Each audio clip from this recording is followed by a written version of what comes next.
नमस्कार, एकाक्षी MPSC मध्ये आपल्या सगळ्यांचं स्वागत आहे। बघा, आपण आपली चालू घडामोडीची जी सिरीज आहे त्यामध्ये आपण पद्म पुरस्कार बघत आहोत। सगळ्यात पहिले आपण भाग 1 मध्ये पद्मविभूषण पाहिलेले बघ, ठीक आहे।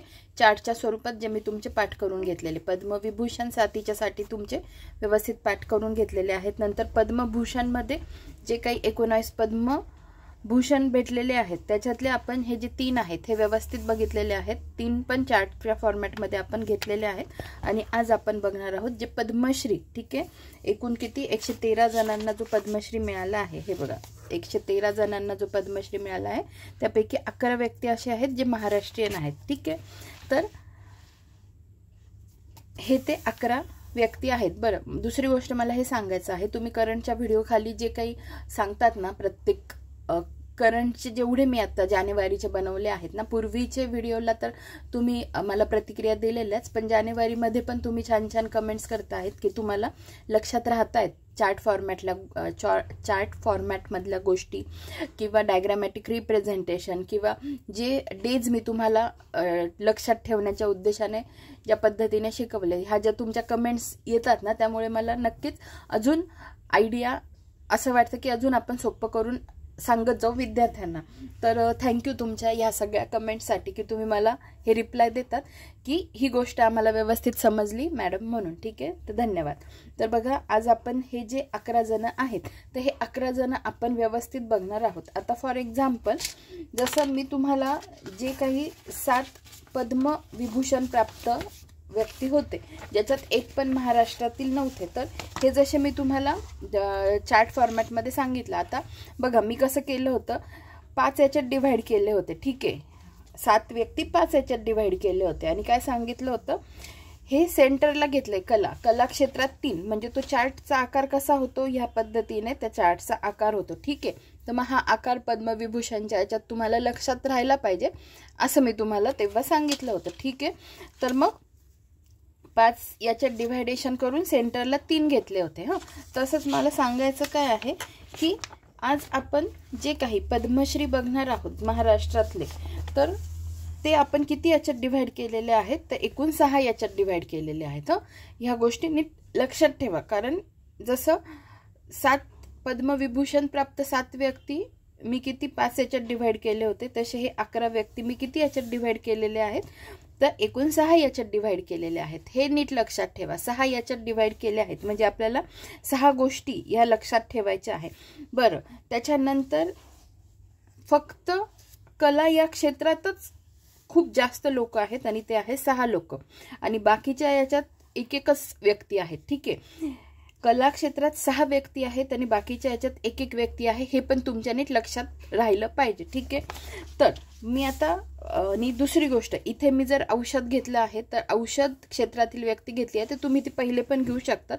आणि मग आपण कसं लक्षात ठेवायचं, जर आपण आजारी असतो, आपण औषध घेतलं तर मग आपण बरे होतो आणि आपली तब्येत जर बरी असेल तरच आपण काय काय करू शकतो, काही उद्योग करू शकतो, आपल्या कला जोपासू शकतो, सामाजिक कार्य करू शकतो, शिक्षण देऊ शकतो, शेती करू शकतो। अशा पद्धतीने तुम्ही या गोष्टी लक्षात ठेवा, ठीक आहे। तर मग अशा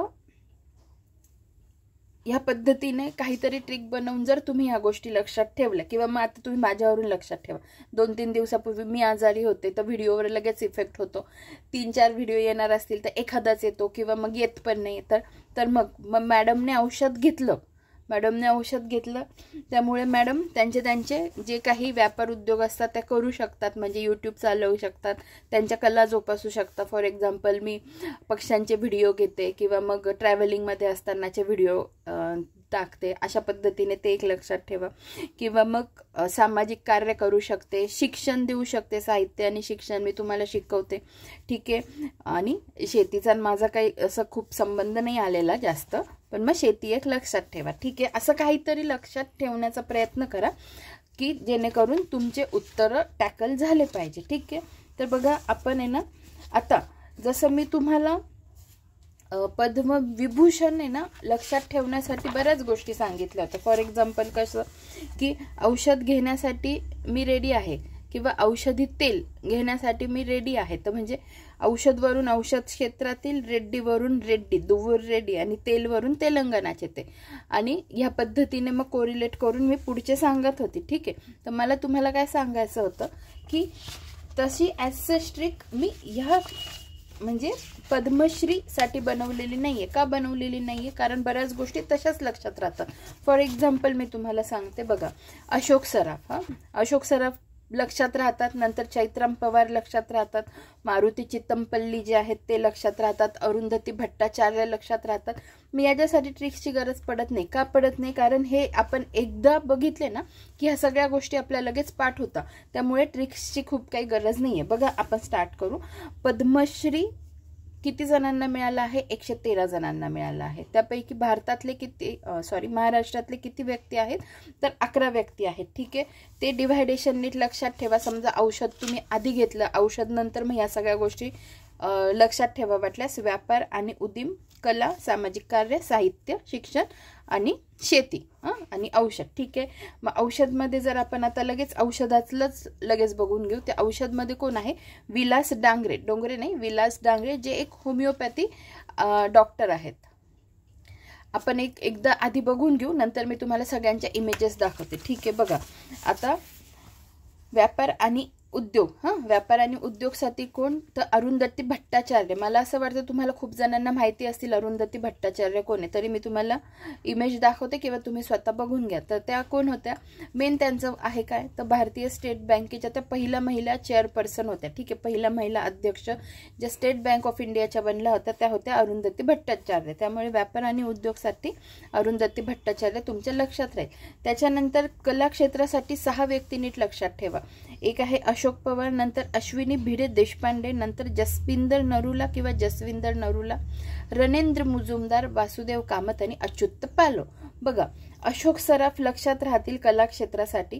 आणि त्यांच्यासोबत हे पण लक्षात ठेवा की 2023चा महाराष्ट्र भूषण त्यांना मिळाला आहे. ठीक आहे. महाराष्ट्र भूषण 2023चा कोणाला मिळालेला? तर अशोक सराफ यांना मिळाला. नंतर अश्विनी भिडे देशपांडे जे आहे त्या गायन क्षेत्राशी संबंधित आहे. गायन. ठीक आहे. त्यांचं घराणं लक्षात ठेवा, जयपूर अत्रौली घराणं आहे त्यांचं. नंतर जसविंदर नरूला ह्या पण गायिका आहेत. नंतर रणेंद्र मुजुमदार हे आहे बासरी वादक. वासुदेव कामत आहे चित्रकार. ठीक आहे. अच्युत पालव आहे सुलेखनकार, कॅलिग्राफी आपण त्याला म्हणतो. ठीक आहे. तर बघा, रणेंद्र मुजुमदार बासरी वादक आहे. वासुदेव कामत हे काय आहे? चित्रकार आहे. नाहीच काही आठवलं तर वासुदेवांचं चित्र काढलं असं लक्षात ठेवा. वासुदेवाचं चित्र काढलं. वासुदेव कामत कोण? चित्रकार. अच्युत पालव काय? तर सुलेखनकार, कॅलिग्राफी. कोण कोणत्या क्षेत्रातलं आहे ह्या गोष्टी नीट लक्षात ठेवा. त्याच्यानंतर सामाजिक कार्यामध्ये कोण? चैत्राम पवार. ठीक आहे. पहिला वनभूषण पुरस्कार मिळवणारे व्यक्ती चैत्राम पवार. 2024चा पहिला वनभूषण पुरस्कार त्यांना मिळालेला आहे. नंतर आणि हे पण सांगते 2024चं पूर्ण इयरबुक आपलं कंप्लीट झालेलं आहे. जे कोणी आगामी एक्झामसाठी तयारी करत असतील त्यांनी ते सगळे व्हिडिओ मागे जाऊन सगळे व्हिडिओ बघा, जेणेकरून आत्ता आगामी ज्या परीक्षा येतील त्याच्यासाठी तुम्हाला फायदा होईल. आणि ह्या गोष्टी तर मी तुमच्या कंप्लीट करूनच घेते. कोणत्या? करंट अफेअर्स 2025च्या. ठीक आहे. पुढे बघा, साहित्य आणि शिक्षणमध्ये मारुती चित्तमपल्ली यांना मिळाला, ज्यांना अरण्य ऋषी म्हणून ओळखलं जातं. 36 वर्षे वनाधिकारी म्हणून त्यांनी काम केलेलं आहे. आणि रिसेंटमध्ये त्यांचं निधन झालं आहे, त्यामुळे ते अजून महत्त्वाचे आहेत. तर 18 जून 2025 वयाच्या 92व्या वर्षी सोलापूरमध्ये त्यांचं निधन झालेलं आहे. शेतीसाठी सुभाष शर्मा लक्षात ठेवा. नैसर्गिक शेतीसाठी ते प्रसिद्ध आहेत. आणि विलास डांगरे होमिओपॅथी डॉक्टर आहेत. ठीक आहे. तर अशा पद्धतीने मी हे सगळे तुम्हाला सांगितलेले आहे. लक्षात काय ठेवणार? 6 याच्यात आपण डिव्हाइड केलं आहे, पण कला क्षेत्रात 6 व्यक्ती लक्षात ठेवा. 6 याच्यात डिवाइड केलं, कला क्षेत्रात 6 व्यक्ती. ठीक आहे. 6 7 8 9 10 11 अशा पद्धतीने 11 व्यक्ती आपण डिव्हायडेशन मध्ये लक्षात ठेवतो, चार्ट फॉर्मॅट मध्ये लक्षात ठेवण्यापेक्षा. ठीक आहे. तर बघा, व्यापार आणि उद्योगसाठी अरुंधती भट्टाचार्य, कलेसाठी अशोक सराफ, अश्विनी भिडे देशपांडे, जसविंदर नरूला, रणेंद्र मुजुमदार, वासुदेव कामत, अच्युत पालव. सामाजिक कार्यासाठी चैत्राम पवार, ज्यांना पहिला वनभूषण पुरस्कार मिळाला 2024 साठी. साहित्य आणि शिक्षणासाठी मारुती चित्तमपल्ली, ज्यांना अरण्य ऋषी म्हणून ओळखतो. शेतीसाठी सुभाष शर्मा, नैसर्गिक शेती, ठीक आहे. नंतर औषधासाठी विलास डांगरे, जे होमिओपॅथी तज्ञ आहेत. आता आपण थोड्या गोष्टी बघून घेऊया, जेणेकरून मग आपल्या ह्या सगळ्या गोष्टी पाठ होतील. व्यक्ती बघून घेऊया, ठीक आहे. तर बघा, हे बघा, ह्या आहे कोण, तर अश्विनी भिडे देशपांडे. काय सांगितलं मी तुम्हाला, तर गायन त्यांचं क्षेत्र आहे. काय बघा, हिंदुस्थानी क्लासिकल व्होकॅलिस्ट, ठीक आहे. त्यांचं घराणं बघा जयपूर अत्रवली घराणं, ते पण इथे दिलेलं आहे, ठीक आहे. राहील लक्षात. पुढे बघा, हे आहे कोण, तर रणेंद्र मुजुमदार, ठीक आहे, बासरी वादक. चित्र जर लक्षात ठेवले तर थोडं तुम्हाला ते नेमके कशात त्यांचं कार्य आहे ह्या गोष्टी पण लक्षात ठेवायला कदाचित तुम्हाला फायदा होऊ शकतो. त्याच्यानंतर बघा, हे कोण आहेत, तर वासुदेव कामत. मी तुम्हाला काय सांगितलं, वासुदेवांचं चित्र काढलं. बघा इथे कुठे दिसतंय, आर्टिस्ट वासुदेव कामत, ठीक आहे. या सगळ्या गोष्टी नीट लक्षात ठेवत चला. त्याच्यानंतर बघा, हे कोण आहेत, तर अच्युत पालव. काय सांगितलं होतं मी, कॅलिग्राफी. हे बघा, मिस्टर अच्युत पालव, वेल नोन कॅलिग्राफर, ठीक आहे. त्याच्यानंतर हे सगळे चित्र म्हणते, इमेजेस तुम्ही लक्षात ठेवा, व्यक्ती ओळखता आले पाहिजे. हे आहे चैत्राम पवार, ठीक आहे, पहिला वनभूषण पुरस्कार 2024चा मिळवणारे. हे आहे अरण्य ऋषी मारुती चित्तमपल्ली, ज्यांचं नुकतंच निधन झालेलं आहे जूनमध्ये. त्याच्यानंतर हे आहे सुभाष शर्मा, ठीक आहे. हे बघा, हे आहे सुभाष शर्मा. त्यांनी काय, practicing agro ecologist and trainer from Yavatmal, Maharashtra, ठीक आहे. त्याच्यानंतर बघा, हे कोण आहेत, डॉक्टर विलास डांगरे, ठीक आहे, विलास डांगरे. होमिओपॅथी, हे बघा इथे लिहिलं आहे, होमिओपॅथी डॉक्टर आहे ते. त्याच्यानंतर ठीक आहे, महत्त्वाचे तर तुम्हाला दाखवून झालेले आहेत. आणि अरुंधती भट्टाचार्य. बरं, मी व्हिडिओ पॉज केला होता, नेमका कुठे पॉज केला आणि कुठे चालू केला हे मला आठवत नाहीये. मी बरीच बोलले, बऱ्याच गोष्टी सांगितल्या, पण मला आता हे आठवत नाहीये की मी कुठून नेमकी स्टॉप झाली होती आणि कुठून बोलायला पुन्हा सुरुवात केली होती. तर अरुंधती भट्टाचार्य दाखवल्या का मी तुम्हाला, आता मलाच आठवत नाहीये. तर बघा, ह्या आहे अरुंधती भट्टाचार्य आणि हे आहे बघा, हे बघा, she is the first woman to be the chairperson of State Bank of India, ठीक आहे. तर अशा गोष्टी होतात कधी कधी माझ्याकडून, मी दाखवण्यासाठी पॉज करते आणि नंतर ऑन करते की नाही, माझ्या स्किप होतात कधी कधी गोष्टी, सॉरी त्यासाठी. तर मी काय सांगितलं, तर मी म्हणत होते की आपलं सगळं अशा पद्धतीने पद्म पुरस्कार व्यवस्थित झाले आहेत. ॲटलिस्ट जेवढे आपण शिकवले आहेत त्यावर प्रश्न आला तर मला नाही वाटत तुमचा चुकेल म्हणून.